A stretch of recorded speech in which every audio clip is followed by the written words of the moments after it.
कुछ बच्चे मेरे दोस्त बेचारे नाराज भी हो गए थे कि सर अब आप टॉपिक डिस्कस नहीं करते हो, how to revise, how to do revision या हाउ टू रिवाइज, ये एक बहुत बड़ी समस्या बन के आ रही है। तो बेटा आप क्या करो, ध्यान से सुनो मेरी बात। एक तो अब जो सिलेबस चल रहा है उसको इतना ज्यादा कमांड करो, इतना ज्यादा कमांड करो, ठीक है ना, इतना ज्यादा कमांड करो कि उसको रोज रोज रिवाइज ना करना पड़े। और दूसरा, अब यहां से आप क्या करिए, पर डे का 1 घंटा मिनिमम, 1 घंटा बेटा या 1.5 घंटा मिनिमम रिवीजन के लिए निकालिए। और ये रिवीजन आपको करना है 11th क्लास का, ठीक है ना। ये रिवीजन जो आपको करना है वो 11th क्लास का करना है। मैं आपको ये भी बता दूं, मैं आपसे रिक्वेस्ट कर रहा हूं बच्चों, अगर आप बढ़िया रैंक के साथ सेलेक्ट होना चाहते हैं, अगर आप बायोलॉजी में बढ़िया मार्क्स लाना चाहते हैं, तो आपको आपको क्या करना है बच्चों, पर डे 1 घंटा रिवीजन के लिए निकालना है। और ये जो रिवीजन है वो 11th का है।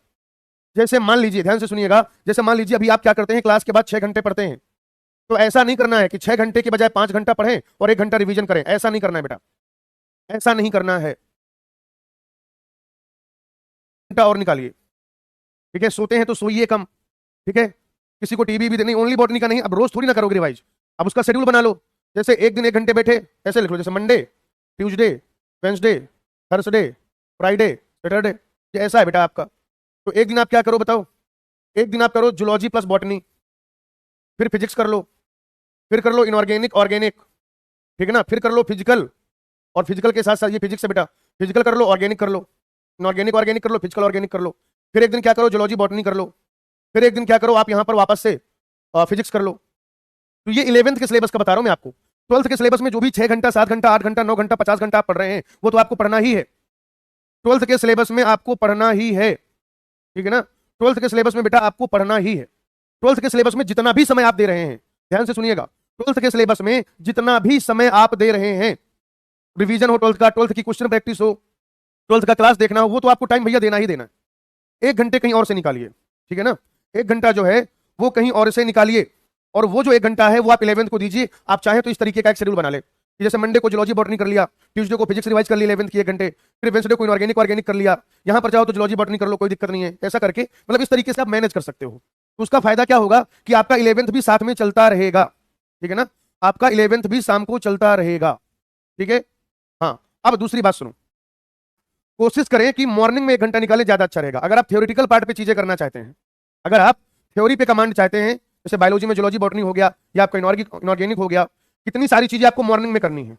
कुछ लोग डायरेक्ट सो के सीधे क्लास करने चले जाते हैं। मॉर्निंग में उठिए, मॉर्निंग में आप जूलॉजी याद करिए, मॉर्निंग में आप बॉटनी याद करिए, मॉर्निंग में आप क्या करिए बेटा, इनऑर्गेनिक का जो याद करने वाला पार्ट, कॉन्सेप्ट तो आप कभी भी पढ़िए जहां पे आपको फैक्ट याद करना है, या फिजिक्स और फिजिकल केमिस्ट्री के फॉर्मूला, फिजिक्स और फिजिकल केमिस्ट्री का फॉर्मूला, ठीक है ना। इतनी चीजें तो आप मॉर्निंग में करिए। वो जो 1 घंटा एक्स्ट्रा निकालना है वो आप मॉर्निंग में निकालना है, वो आप मॉर्निंग में निकाल लीजिए। आप क्वेश्चन प्रैक्टिस भी कर सकते हैं मॉर्निंग में, लेकिन मैं सिर्फ इतना कहना चाह रहा हूं कि जो याद करने वाली चीजें हैं वो आप मॉर्निंग में ही करें, ठीक है ना।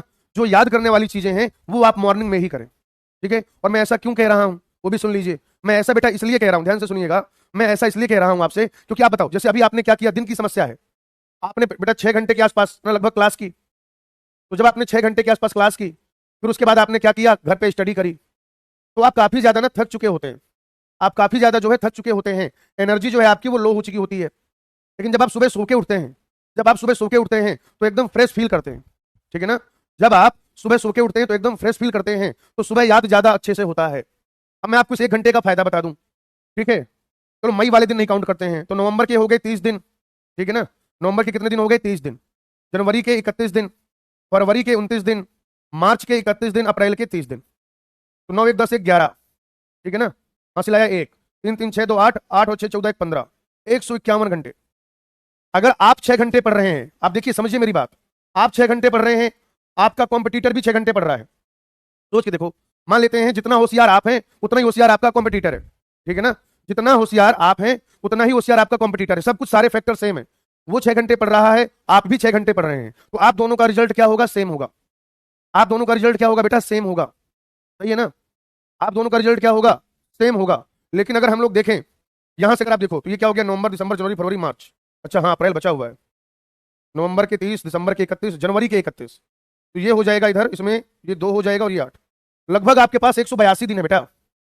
182 दिन का मतलब ये है कि अगर आप पर डे 1 घंटा निकालते हैं, अगर आप बेटा पर डे 1 घंटा निकालते हैं, तो लगभग लगभग 182 घंटे आप ज्यादा पढ़ जाएंगे। देखो, आपका कॉम्पिटिटर भी 6 घंटे पढ़ रहा है, आप कितना होशियार है, सब कुछ आपके जैसा है, ठीक है, आप भी 6 घंटे पढ़ रहे हैं।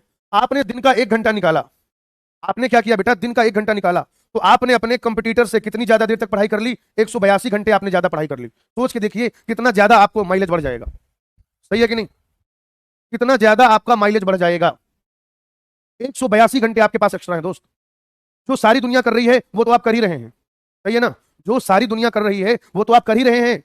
100, लेकिन अगर आपने पर डे 1 घंटा ज्यादा निकाला तो आपको अपने कंपटीटर से 182 घंटा ज्यादा मिल जाएंगे।